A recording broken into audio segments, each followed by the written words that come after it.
On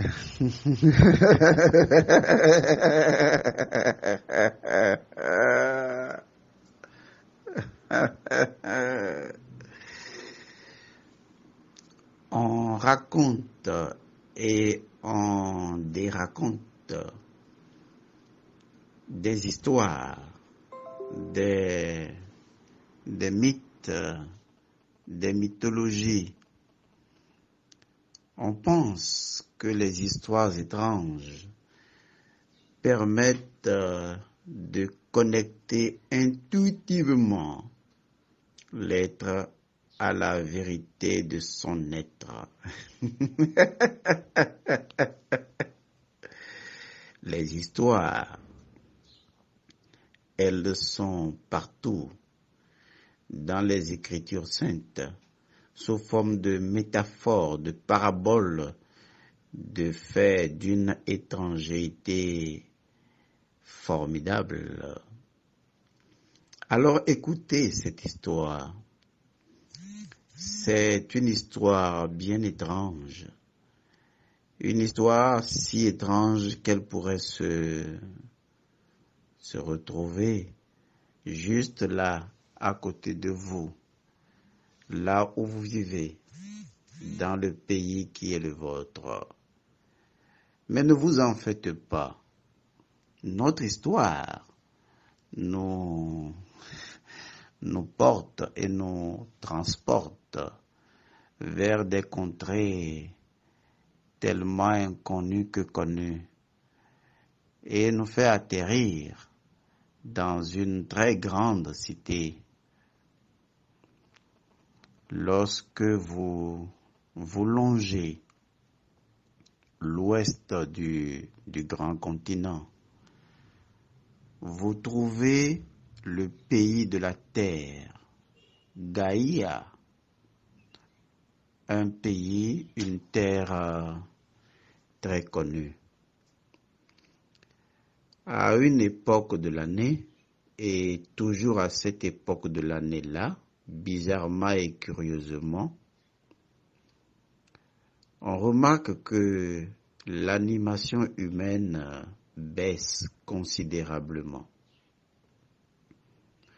L'histoire qui a bruité, l'histoire qui a fait beaucoup de bruit, on entend par-ci, on entend par-là des bribes d'informations qui ont fini par intoxiquer la quiétude des populations de Gaïa.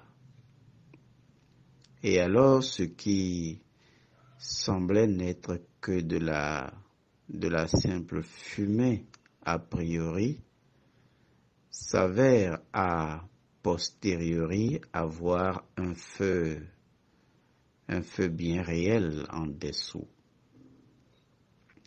Eh bien, en cette époque, en cette période, on constate aussi que les lieux de culte, les mosquées, les églises, les temples sont pleins à craquer. Oh oui, à craquer, comme une boîte de sardines pourries, prête à exploser.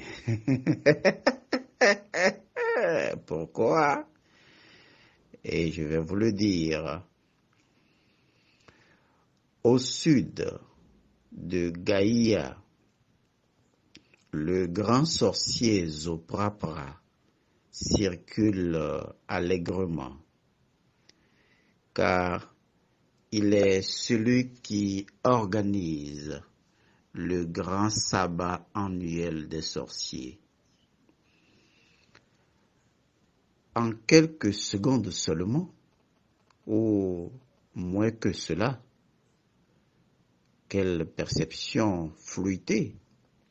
Eh bien, le sorcier Zoprapra peut passer du nord au sud, de l'est à l'ouest, sur des centaines de milliers de kilomètres en quelques fractions de secondes. Dans La nuit noire, sous l'arbre gigantesque et millénaire de Kobakuna Agulwe. Oh, l'arbre millénaire de Kobakuna Agulwe. Ce qui veut dire, en langage indigène de la région, retrouvons-nous pour boire le sang des innocents et des vierges.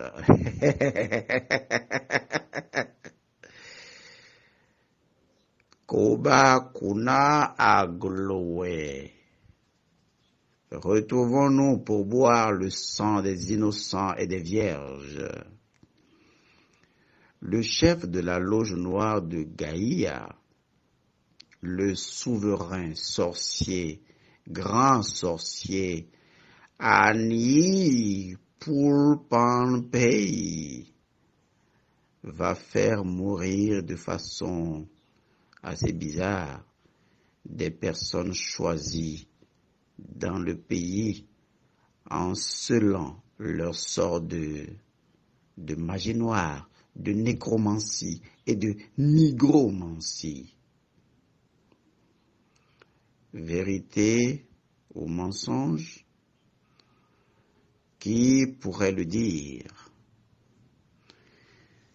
Curieusement, oh oui, curieusement, le CIIOEG, le Centre international d'information des opérations étranges de Gaïa, a constaté en ces moments qui s'étalent sur une semaine et demie des décès étranges, accidents mystérieux, morts cliniques élevées, maladies incurables, malformations d'enfants, fausses couches, et que sais-je encore. Statistiquement, les faits sont parfaitement avérés. Que se passe-t-il vraiment? Beaucoup de personnes s'en tiennent aux récits populaires, venus des proches des chefs cultes et des sorciers. Il paraît que dans Gaïa, les sorciers tiennent un sabbat sous l'égide du puissant Ani Pulpanpei et de sa femme, dont le nom est imprononçable, avec la terrible association malfaisante de Zoprapra qui est au 7e niveau inférieur. Il paraît qu'en cette période, les sorciers établissent un treillis d'énergie obscure sur tout le pays et procèdent à la récolte du sang et des âmes pour la dégustation.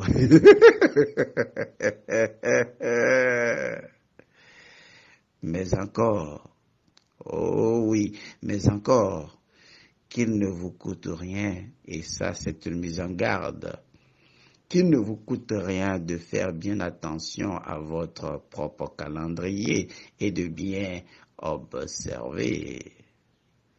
Autrement, eh bien, oubliez tout ceci et vaquez en toute inconscience, comme d'habitude, à vos activités en vous assurant que tout est normal et naturel.